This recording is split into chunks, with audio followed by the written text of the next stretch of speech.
Today we'll finish up talking about the Protestant Reformation in Europe. Remember, I said on Monday that we're focusing on this, even though it's European.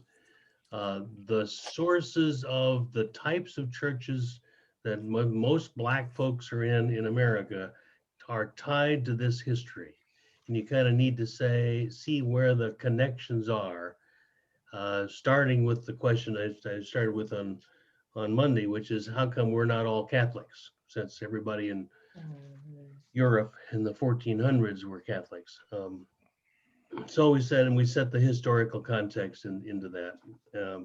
And then we started talking about some of the key characters that picked up on the movement toward really studying the word, the scripture, and really being able to think about it for ourselves and really being more independent and believing in the freedom and the value of the individual and reacting to corruption in the Roman Catholic Church. So we picked up on one character who is probably most famous of the reformers, Martin Luther. And he started a crazy church, which is amazingly called the Lutherans. Then I asked you to start looking up some of the other folks. And I gave you a list. So would somebody be willing to talk about John Wycliffe? I'm sorry, which one? Wycliffe, the first one on the list. He was born in 1415, died at 69. He couldn't speak because he suffered a stroke during Mass, and he felt that the church should return to evangelical poverty. Okay. And what is he known for? Oh, Anybody else got that for him? That's a good rundown of his life, but he's most known for one particular thing. What I found was political reformer of ecclesiastic treaties. And it had something on there about he was banned from the church because he didn't like the doctrine they considered for the church. Okay. There's one other thing I thought you'd find.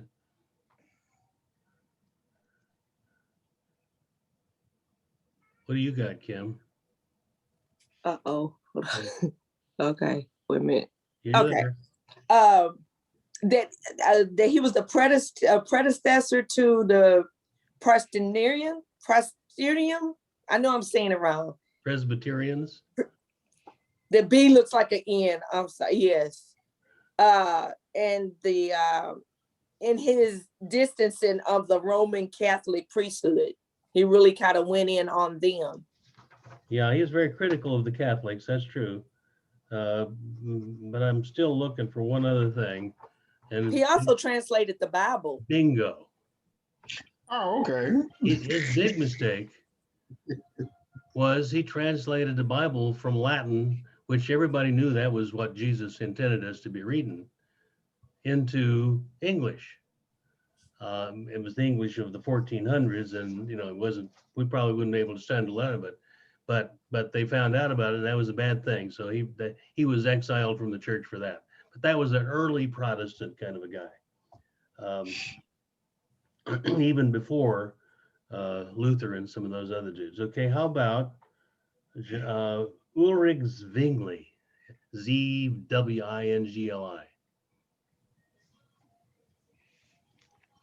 Anybody get him?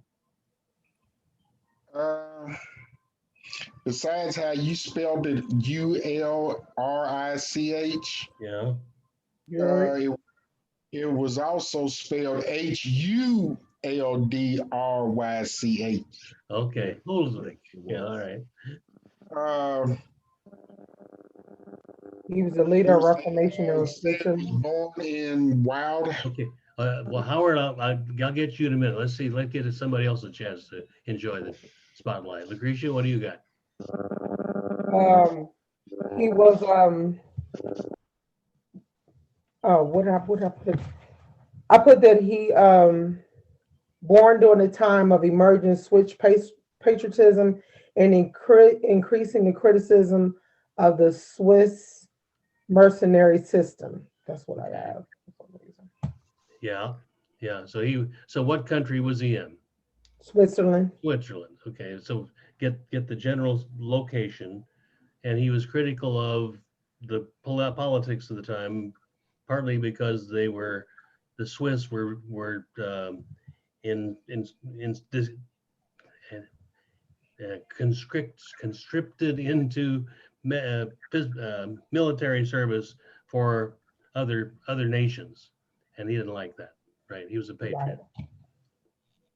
Was he was he also a priest? Yes. Yeah. Who became a Protestant? Yeah.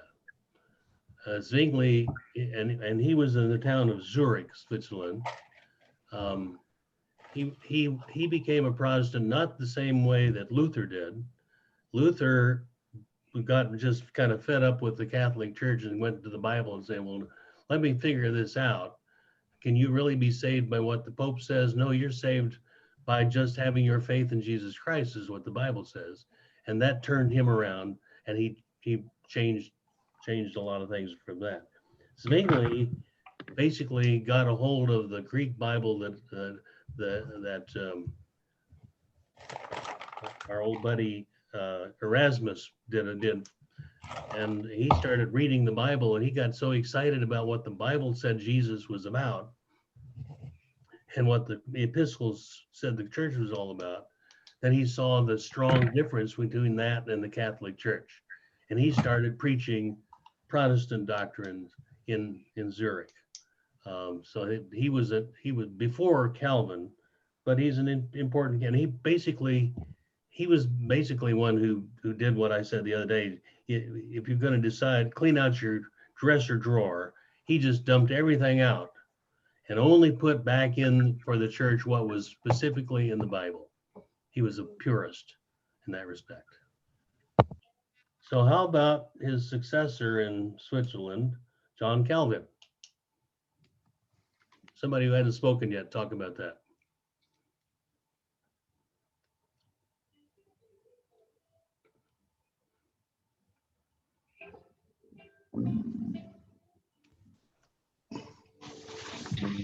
Oh, we're just telling who they were, what we got our research, what we did on our Yeah. research. Okay.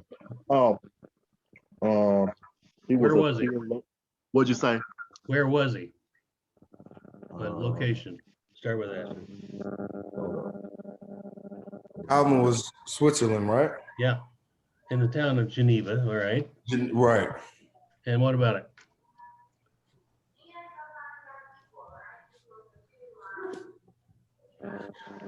I got that he was a theologian, an ecclesiastical statesman. He was the reformer of leading the French Protestant and most important figure in the second generation of the Protestant Reformation. Yeah, so he's a little later than Calvin, and he started what we call Presbyterians or Reformed Protestants, and he took a very different route than Luther in about a lot of things, and he instead of like Zwingli, he didn't just study the Bible. He decided to write a theology of here's what we believe as Protestants. And his fancy theology, his first book was only 500 pages. He's a crazy man. So he has this, he basically came at it theologically. And then the folks in Geneva were looking for somebody who could lead their Reformation to get them out of the Catholic Church. And so they invited Calvin to come down and lead them. He became the head of the church, and he created a whole new set of government for the church. Instead of priests being in charge of everything, he set up a council, and the lay people were the rulers of the church. He called them elders. The Greek word for elder is presbyteros, which is how they came to be known as Presbyterians. That's my tradition, so I know that well. Calvin was not, a lot of these guys were not really, really nice people. They were people of their time, and they were a lot of times just made people do what they wanted them to do. But he did have this democratic form. He believed his theology was this. He was a completely logical dude. Let me get Maya back in here. He believed that God was absolutely supreme, and that's not unusual. But God is in charge of everything. We begin with the absolute supremacy of God, and then everything else has to follow along with that. Nothing happens in the world, he says, unless God has decided it. Doesn't sound unusual to what a lot of Christians believe. But he worked it out all logically so that he got to this crazy idea that Presbyterians have always had. I don't buy it anymore, called predestination. You heard of predestination? What do you hear about it, Malik? Malik? You're Oops. Never mind. Sorry. I'm thinking of another word. Sorry. okay. Sorry. Never mind. Isn't predestined like, you know, everything that is going to happen is already, you know, destined to happen? It's like our fate, rather, or some sort. Yeah. Everything. God figured it all out in advance. Right. And whether or not you go to heaven was all figured out in advance by God. If you fall down the stairs, almost, that was figured out in advance by God, because God's in charge of everything. So therefore, it's all that way. What that does theologically is it takes away the free choice of the individual believer. And so Calvinists believe that you don't have any choice about your salvation. Either you are or you're not. You can't help it. And if you think you're saved, that's because God's probably already determined that you're going to be saved. Calvin and his Presbyterian followers were just, and that was such new ideas, and it was so logical, that spread like wildfire around Europe. It spread into France, where Calvin was from originally. The people who were Calvinist or Reformed people in France were called the Huguenots, and they were persecuted by the Catholic king a lot. It spread into Holland, and the Dutch people became, and there's a denomination in America called the Dutch Reformed Church, and they're Calvinists. And then the Presbyterians, and then spread to Scotland, and where people were actually first called Presbyterians. So the theology was quite unique. The other piece that was unique about Calvin was the democratic representative governance of the church. The council is elected by the people, and they are the ones that make the decisions about the church, not the priest or the pastor. So that's a big deal, and that's how they got to be called Presbyterians. So that's John Calvin in Geneva. How about John Knox? Anybody hasn't talked yet? Talk about John Knox.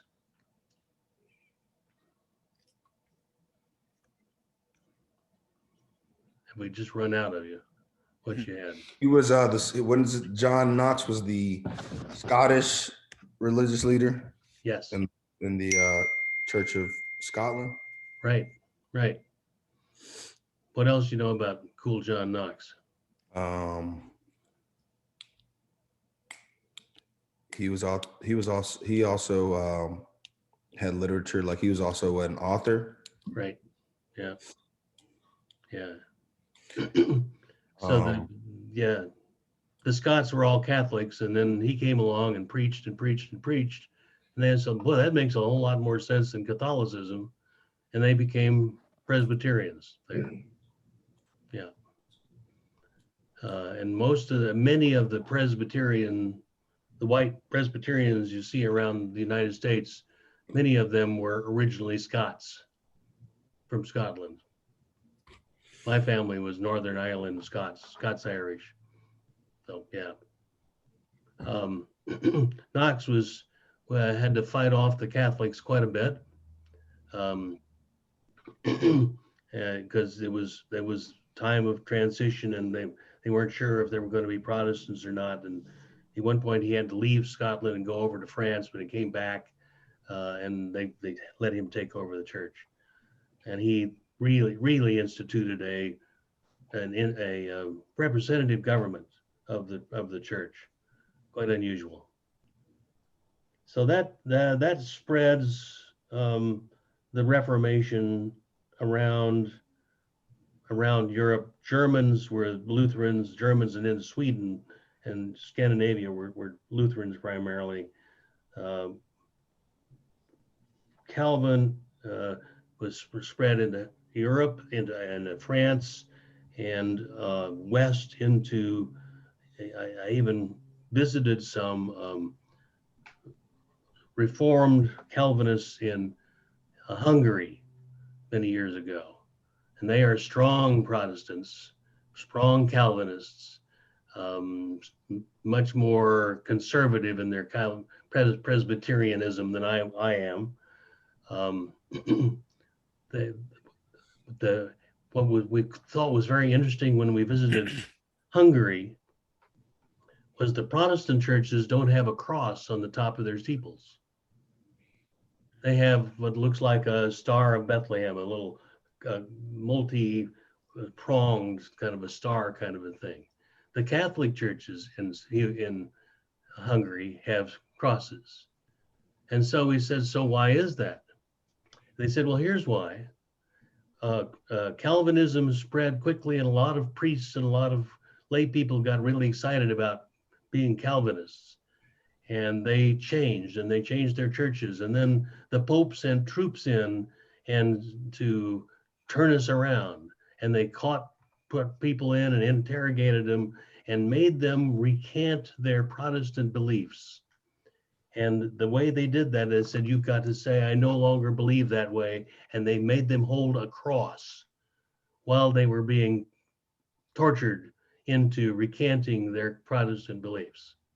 So the cross to them doesn't mean a wonderful salvation symbol as it does to many Christians today, because that was a symbol of oppression for them. Interesting piece.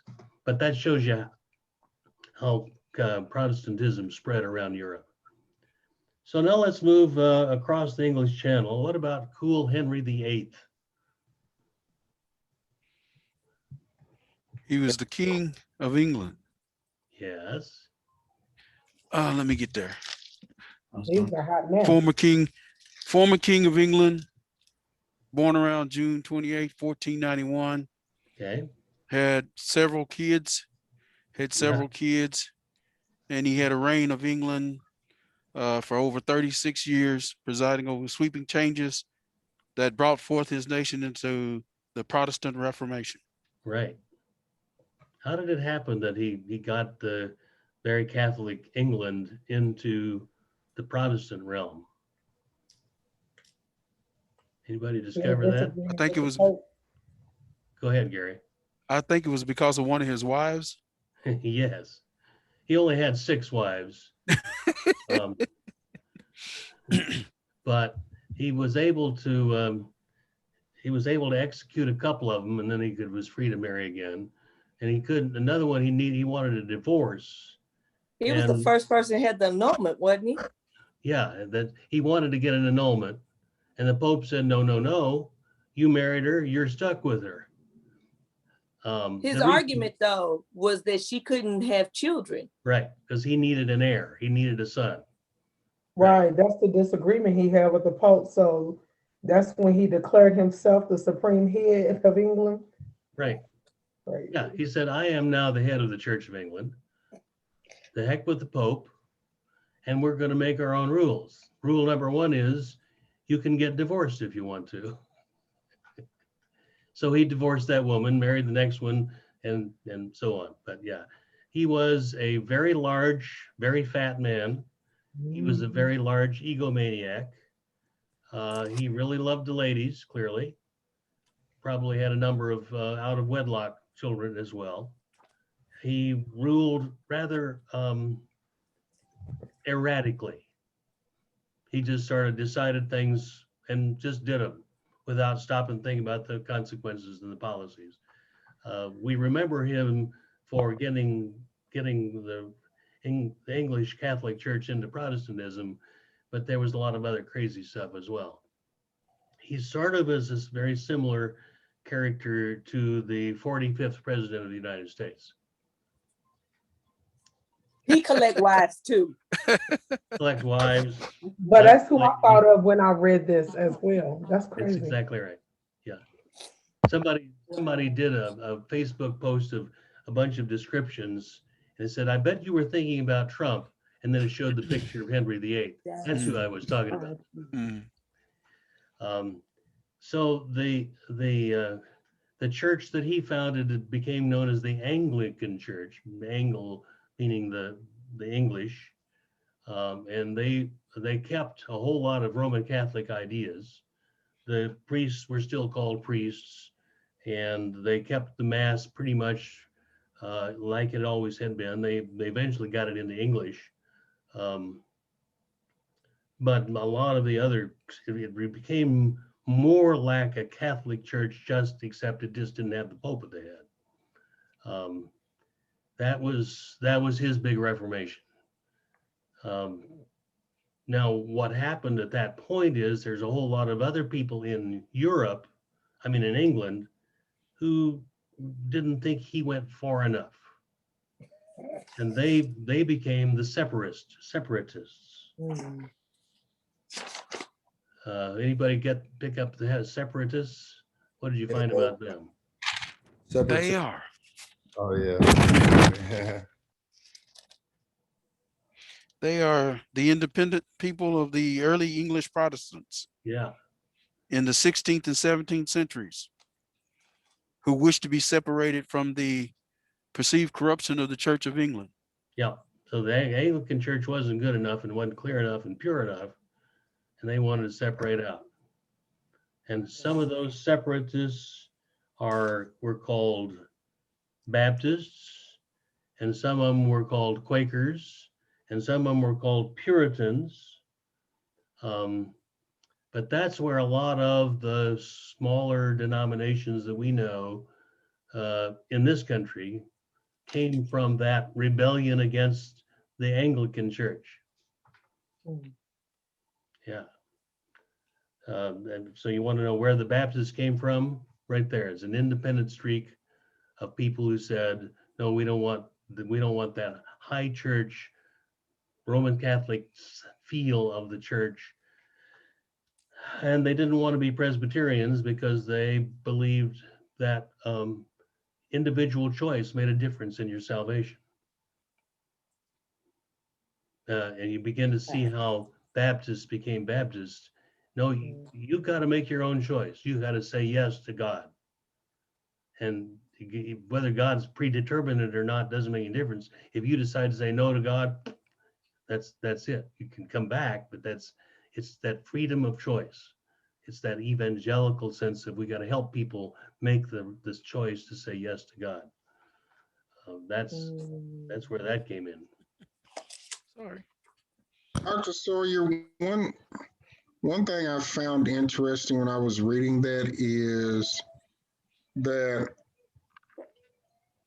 these separatists, one of their disagreements with the church was that they didn't believe in newborns being baptized as the Catholic Church did. Right. Which is why the Baptists got to be called Baptists. Yeah. That because they believed that you have to make an informed, a mature choice to be a full member of the church. And a baby can't do that. So the Anglicans and the Presbyterians and the Lutherans all baptize babies because they believe that faith is a family thing, and if the family is Christian, that baby is as Christian as anybody, and so they welcome them into the church through the sacrament of baptism. The separatists and the Baptists say, no, that doesn't work. You've got to be able to make your own choice. That So the christening of the baby falls under what? as that again, I didn't understand all your words, Lucretia. The christening of the baby will fall under what? Christening is a word that was often used. If you're not going to baptize, maybe you can kind of christen them or dedicate them. That's a possibility, but that's usually distinguished from baptism. Okay. So they literally baptize a child? Right, because I know the Baptists christen their babies. Okay. Yeah. So they really submerge? Is that their term of baptizing a child? Or So there's three ways of baptism in current Christian experience. One is immersion, and many of the Eastern Orthodox denominations actually do plunge the baby into the water,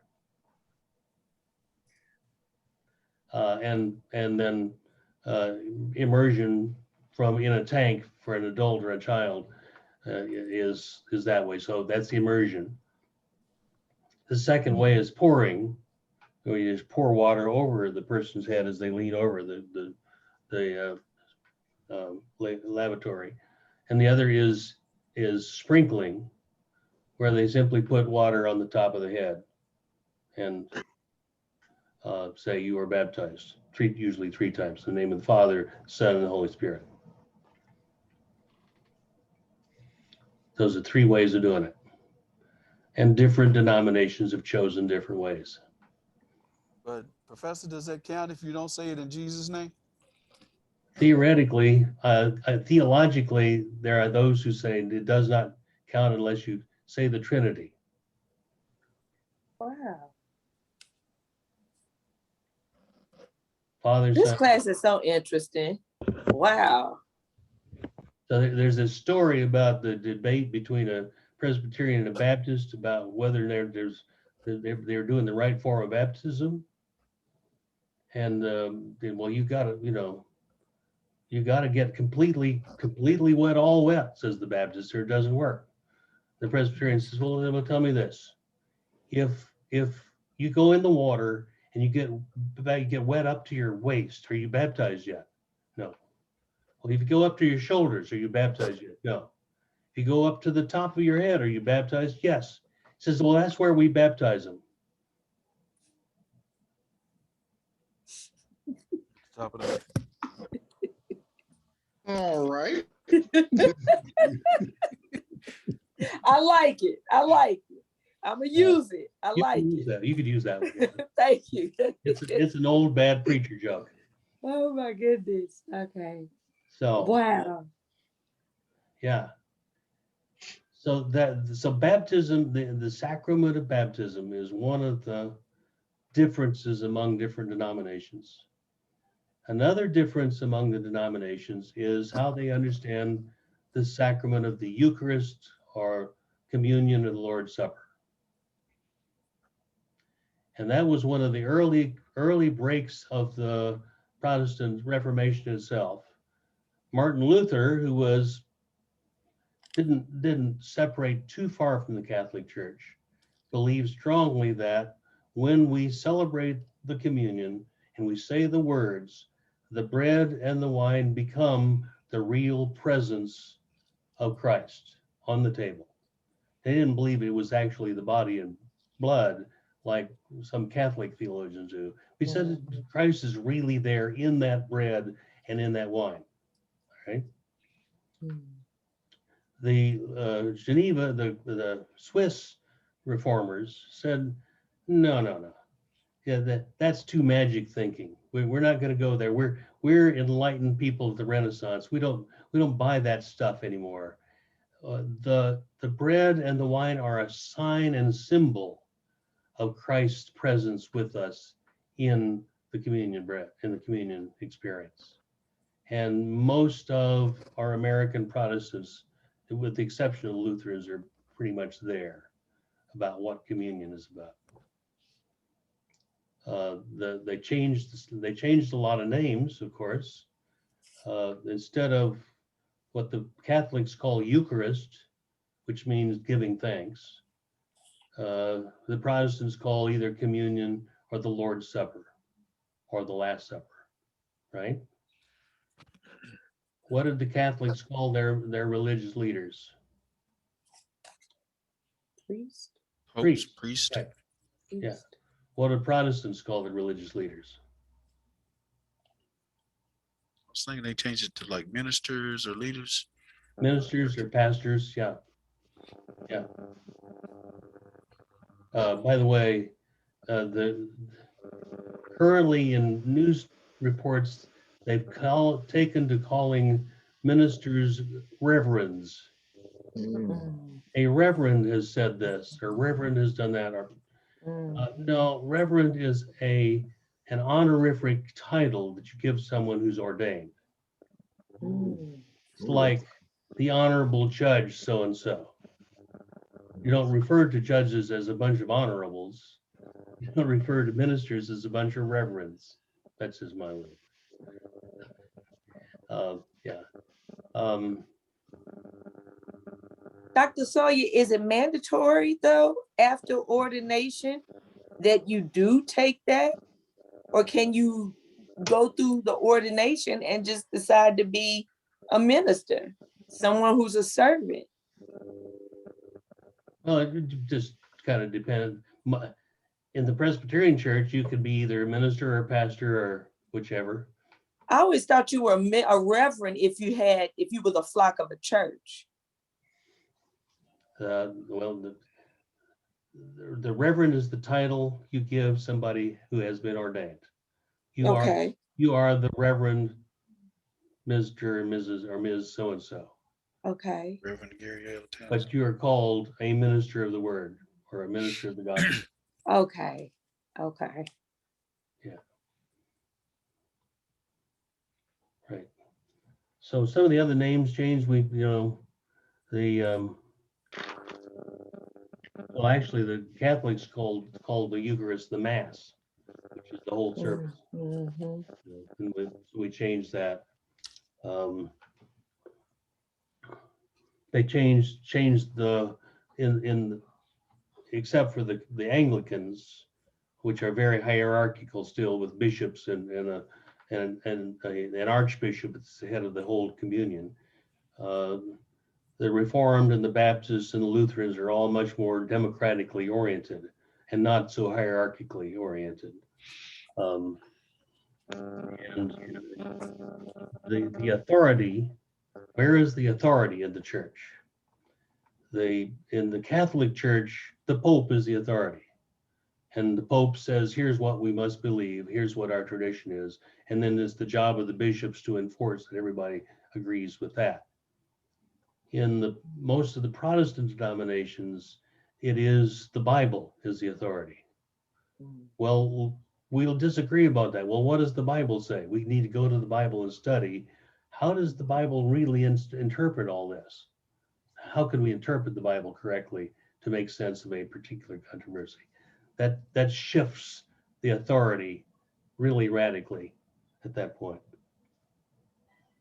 And then they shifted from, it always had to be a Latin mass, a Latin scriptures and a Latin worship, to the scriptures and worship in the common language of the people where you are. In France, it's German, it's French. In Germany, it's German. In Italy, it's Italian. In England, it's Dr. Sawyer, I have a question. yes, ma'am. So we have all these breakdowns of these different religions. Where does this what do they call themselves? The Israelites, where do they fall on this tree? You know what I'm talking about? Are you talking about the Hebrew Israelites? My son is one of those Yeah, I have a cousin practicing. that is one as well. They call themselves the true Jews, and yeah, you see it, yeah. Where do they fall on this? That's a later thing that's come up. I think I'm not sure. I don't know a lot about it. I know I've run into them, but I think it's a kind of a way of, well, let's get back to the Bible. Oh, there's this whole Old Testament there. We got Yeah, they only stay in the Old Testament. I said, have y'all met Jesus yet? Oh, They didn't accept Jesus. They don't. The Jews didn't accept Jesus. The Judaism. How in about Judaism. They But they did accept Mosaic law. They still abide by the Mosaic laws and things of that nature. No, now you're talking about the Jewish people themselves, right, Gary? Yes. I think she's talking about a group of folks. Exactly. Yeah. Christians yeah, who are also yeah. We on something else here. I'm sorry, sir. No, we're talking about, they call themselves the 12 gates to the city, as the old sermon They or the are the song original was. tribes. They are There the are the 12 original tribes. Tribes. And they So it goes say back that the 26th chapter of Deuteronomy, no, is it Exodus? I think it's Exodus. Now they in Is Deuteronomy. missing. Is it Deuteronomy? It's Deuteronomy. missing. in both And Exodus and Deuteronomy. They're No, they saying stay the in apocryphy kind of refers to this, that we are suffering as the 12 tribes because of the covenant that was broken. But if you realize our suffrage on earth is because our covenant is going to reunite and we are the chosen. So we will suffer upon the earth, but there is a scripture says that you will know thee by thy fringe. So everything has fringes, and the nationalities that they say are 12 parts. Native Americans, fringe. And then The Mexicans, the Incas, if you are not of fringe. color, they have nothing to do with you. And You that's white where people my cousin had to bump heads, because it's like Esau this and it's just bad, and I'm like, wait a minute, you can't sit here and tell, and this is people you grew up with, my son, and and I just don't understand it. I had to tell, I said, we're going to have to respectfully, I love God just the same way you do, you praise him the way you do, but we're going to have to draw a line in the sand and be respectful of each other. You do what you do, and I'm going to do what I do. And I was trying to Google, and it is a recent type of thing. And it just kind of, I'm just like, so I had to ask, because this is the history of Christianity. And I had to tell myself, well, baby, I know you following the law of Moses, but mercy came with Jesus, and where you at? Right. That's why I say this class is so phenomenal, because my son and I are now Venus and Serena. I get information because Dr. Sawyer is doing exactly what they've done. He connects geography to era of time versus faith and practices. Yeah, it's like when we have family gathers, she won't do anything. If we do anything as a family on a Saturday, of course, it's the Sabbath and she's not coming. But if we get together on a Sunday, and whatever we do is so funny, because everything is a hee ha ha, and she has to dictate it with the Bible scripture. But let me come in that room, they'll just look, and she'll shut up because she won't go there with me. I love you. That is how it is. And I'm waiting for Dr. Like, you won't argue with preacher with the Bible, and I'd be like, I'm not gonna go back and forth. I'm just not. We'll look at each other and we'll say, I love you, cousin. But I'm just really curious, like, what is it? It's a shame that y'all don't understand that we are the chosen one. We are the real Jews. I'm like, girl, please go take a nap. Well, one thing with them, and I've ran into a lot of them here, and there's particularly one group that they ain't no one group. They everywhere. They on the corners. They want to yell at you. And it's a group here. and they're One smaller group is groups. Trying to give out their little pamphlets. They out here by the Walgreens on Broadway up here.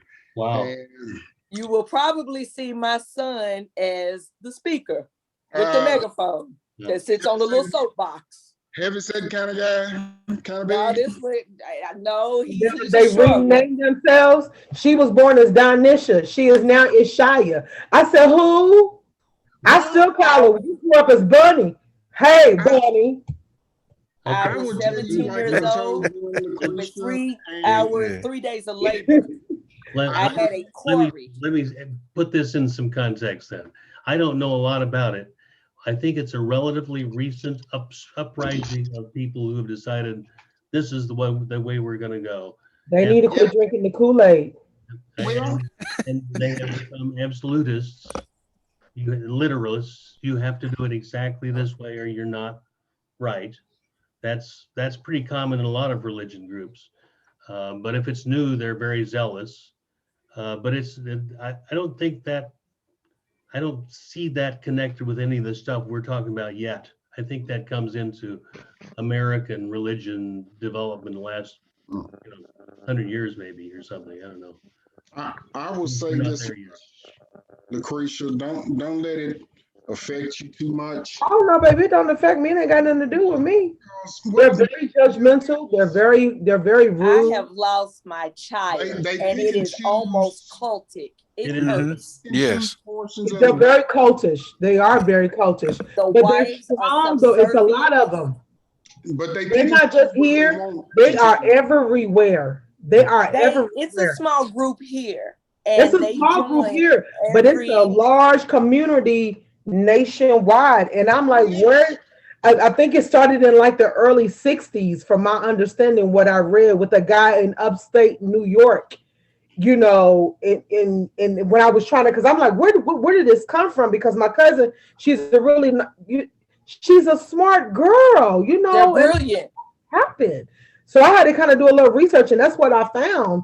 Yeah. But I'm like, where did this? What is When I it? told him that I was in this history class of Black Christianity, oh baby, and He I lost said, it. I'm coming for you. Yeah, every he lost it. day, She was like, I could teach you they how to can't study the teach. Bible. You ain't got to go to school for that. I said, girl, I'm gonna need you to go They to gonna that. feed your face for. I was like, no, I have a wonderful class, and I'm learning, and I'm coming for you. Okay. Because they don't. I It understand. sounds like a gang. I'm coming for you. This is terrible.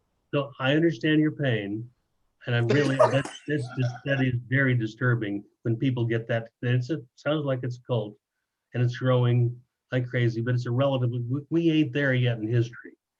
Okay. Give me a chance. Right, yeah, not yet, right. I love this class. Well, yeah, but then let me teach you. Okay. You didn't know Okay, you was our therapist, though. We going through some things, doctor. We going through it. Yeah. Well, you're not wrong to say what's the origin of that, and I like it. I'm sorry for interrupting. I just had to ask because I didn't know. I was just really curious when you was doing the breakdown. So Yeah. I do apologize. That's obviously a relatively recent historical phenomenon that I'm not even sure we're going to get to talk about a lot. I'm glad you. I'll do a little digging. I do want to show you a couple of other things Okay. before we're done, to show how things developed from one place to the other. And I got this chart. I don't know if you're going to be able to see it or not. I will Get out of there. as a printed chart and post it. But whereas, in the first 1500 years in Europe anyway, everybody was Catholic. And then things started breaking off. We got the Lutherans were the first, then the Reformed were the second. They became the Presbyterians and the Dutch Reformed. Then the Anglicans broke off with Henry VIII. In America, the Anglican Church is called the Episcopal Church, in case you wonder. And there's one other character we didn't talk about, and that was John Wesley. Yes. Talk about Wesley. Who can tell us about cool John Wesley? Timothy Wesley. Okay. He was an English evangelical clergyman, preacher, and writer. John Wesley, 1703 to 1791, was the founder of Methodism, one of England's greatest spiritual leaders, and he played a major role in the revival of religion in the 18th century. Yeah.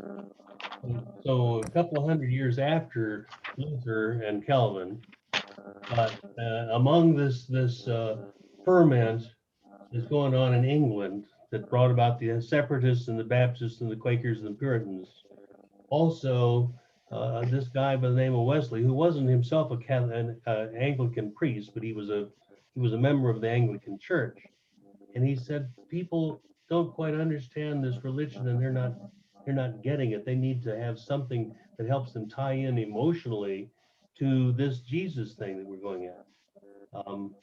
And he went to a Bible study meeting at one point at a place called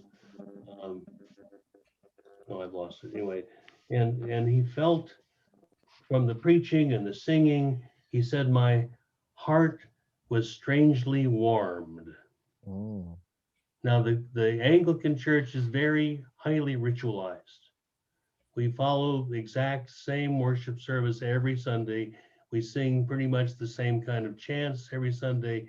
We read the scriptures only as they're presented in the readings for the year. It's pretty much set.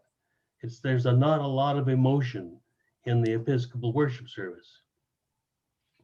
Here he says, I'm getting this emotional response. I'm getting feelings about being close to God. How can I help people do that? And he developed a little crazy process known as small groups. And he put people in small groups to study the Bible and to think about who was Jesus for them and where did they fit into the plans that God puts together for the world. And that's how they became that way of doing meetings was his method. And so his group became known as Methodists. He then went around preaching and teaching people how to do this method. He even came to the United States, and many of his followers came to the United States. And so one of the reasons there's a lot of Methodists, white Methodists and black Methodists in the United States, because of the evangelical work of John Wesley and his brother and others. We're gonna dive into Methodism as one of the major denominations in Black church in a little while. So what did you see? So he was English, came out of the Anglican Church. He never really left the Anglican Church, but he set it up based on that method of getting closer to God. He was a very warm and caring kind of a guy, and that religion carries a lot more emotion than even the Presbyterians. So then in America, we have Presbyterians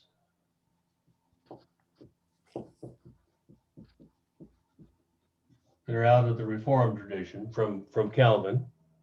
We have Lutherans that are out of the Luther tradition. We have Episcopalians that are out of the Anglican tradition. We have Methodists who came out of that as well as, in fact, the major Methodist black denominations. What are their names? Yeah. Maybe Methodists?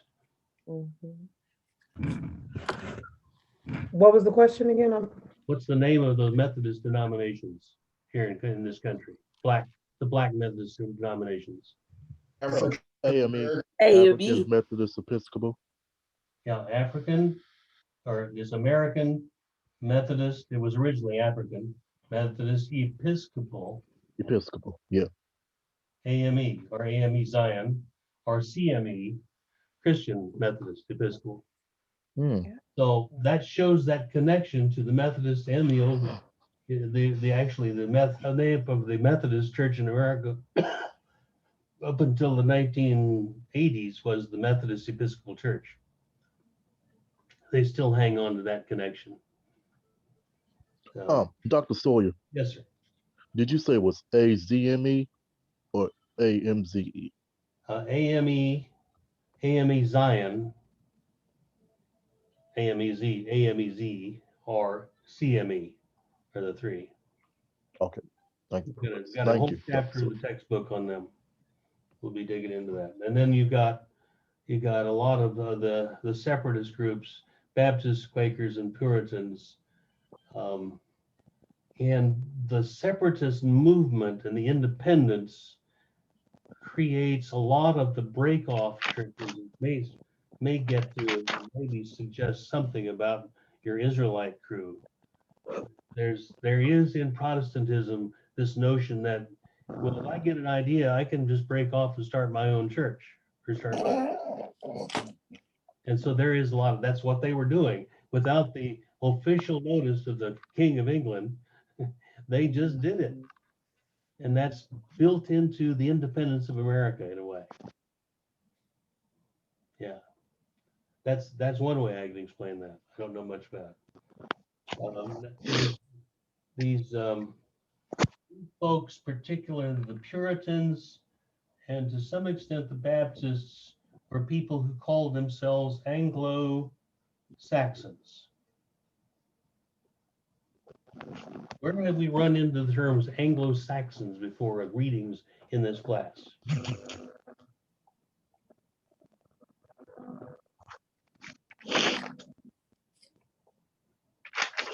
Now I'm pushing to the hard stuff. I'm sorry, what'd you say again, Dr. Sawyer? The Puritans and the Baptists were people who called themselves Anglo-Saxons. Where did we run into the word, that term Anglo-Saxons in reading? I think it was in Germany, wasn't it? No. Originally they were from northern Germany, right?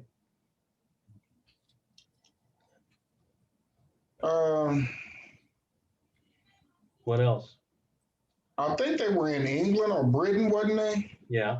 They, They immigrated into England and basically were very, very influential in England.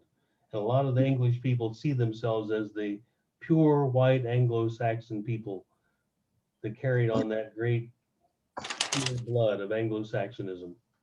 okay, because you said part of what I was thinking, because what I read so far was their belief was that you were only admitted to the church if you qualified as the pure blood. There was no deviation in the bloodlines.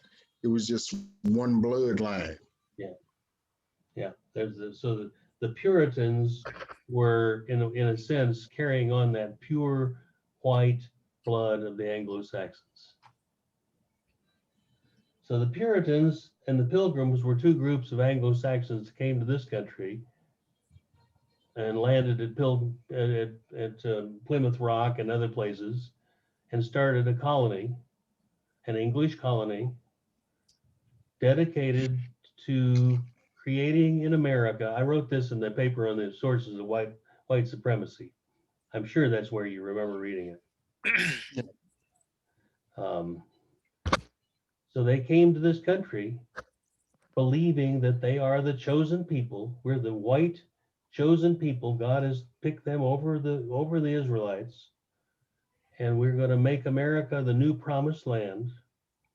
And this great country is ours to take and capture and conquer and extract all of its resources and chase out all the people who are here before and make a great country out of it. So the whole business about white Anglo, people used to talk about white Anglo-Saxon Protestants as the backbone of American democracy. It's very exclusivist. We now might call them white nationalists or white supremacists. It's bigger and deeper than racism. It is an assumption that we are it. Just like your Israelite friends, we're it. And you all have got no place in this country because this is our country. Mm. Mhm. The people who took over the Capitol on January 6th were the successors of these white supremacist, pure Anglo-Saxon. This is our country, and we're scared to death because there are more black and brown people taking over our country. I'll pray for him. Say what? I said I'll pray for him. Yeah, it's going to need more prayer. But that's how some of that history and the mythologies of the United States get tied to this history of church history that we're all suffering from right now. Wow. Wow, wow, wow. Mm.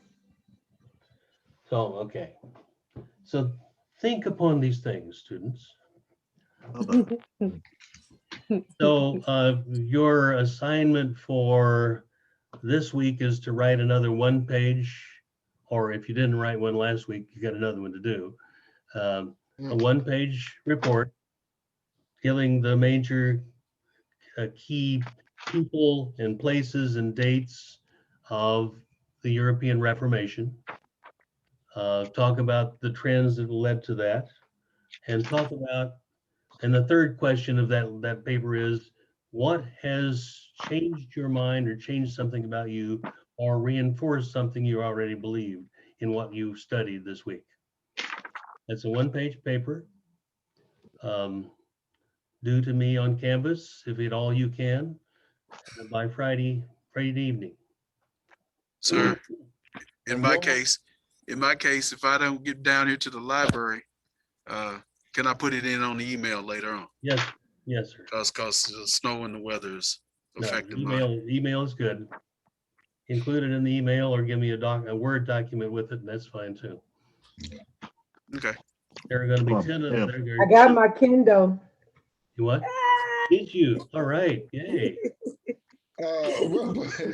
What did you say you wanted in this paper again?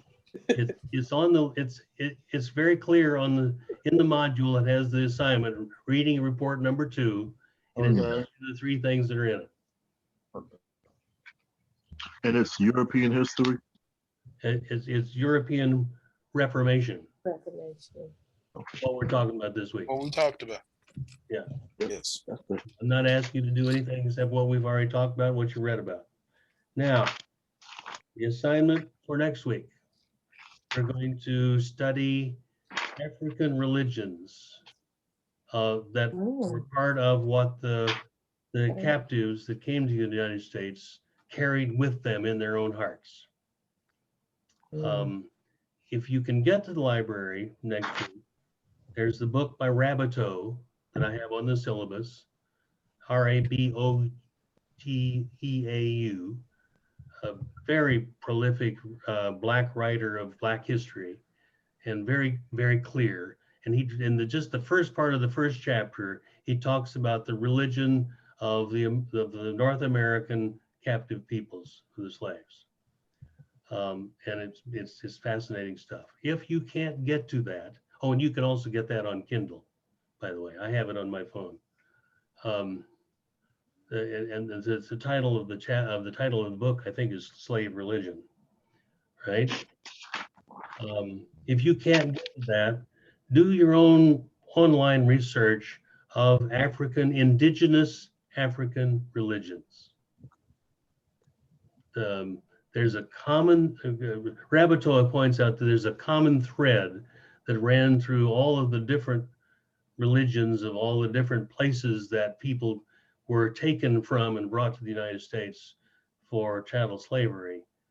But so that there were many different ones, but there's a common thread. There are common threads that runs through it that then gets fed into what we now know as Black religion in America. And I want you to understand that connection. So we've talked about colonialism. We've talked about the Reformation and how that ties into current American history. Now we're going to talk about those religions, and then that'll get us up to the midterm. And what's the book called? Slave religion. Slave religion. Was that one in our reading list on already? the list. Yeah. Okay, Yeah, and it's on reserve in the library, or you can get it on Kindle, okay. or you can research it on your own.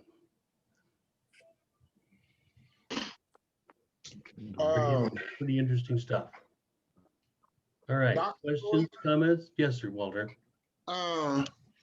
And for everybody in the class, in case nobody really got to see it, last night they had a program on PBS Yeah, called The Black Church. This is our. Yes. If you haven't seen it, you really need to see it. It's 2 hours long. It'll be back on again tonight. right. Yeah.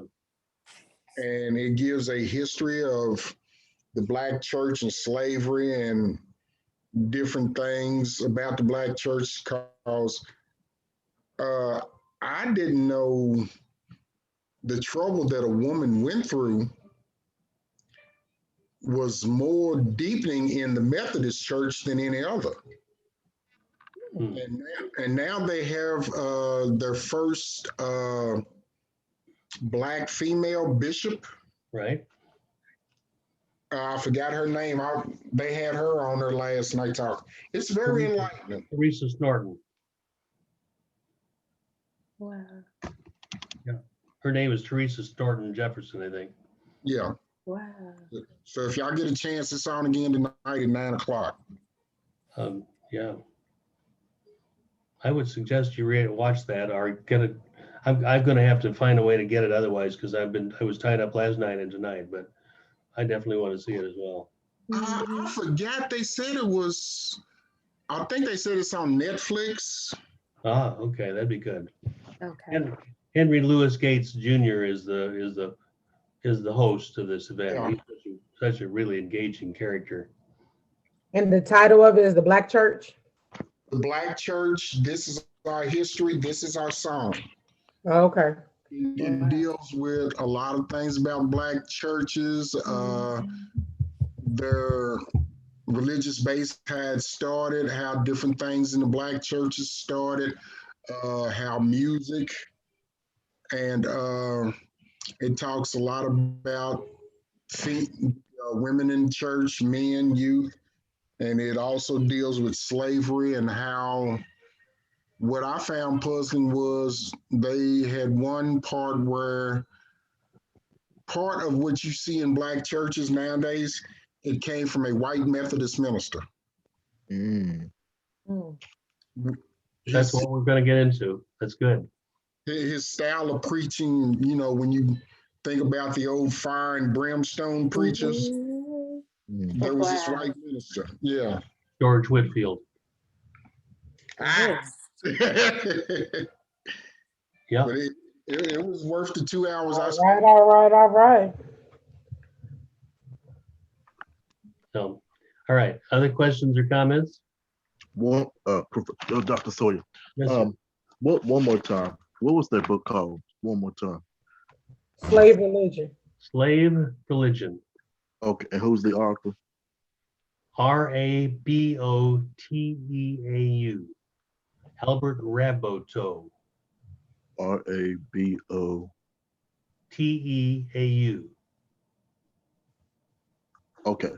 Okay. Thank you so much. Go. Yeah. Okay. Well, Thank you as always. Oh yes, thank Any you. other questions?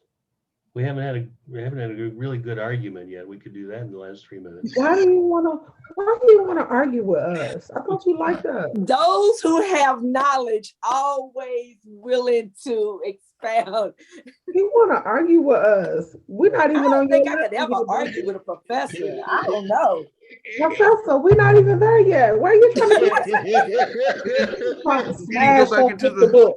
I just Just told you L. my son Gonzalez? stands on a corner at Walgreens and tells me he's no longer Corey and you want to argue. I'm like, I don't have enough rope yet. Right. You just gonna hang us with the rope. See, he almost made me say, there goes them Irish folks again. He called you. I'm hanging Look, up. you just set up. You've been laying down for the whole Calling it out. week. Okay. And go lay back down again. Thank you all very much. I'll see you on Monday. I'll look God. See, he letting us all go now. Bye, Good night, Sawyer. See you. Stay warm, everybody. Yeah. All right. Yes, you as well. Y'all have a great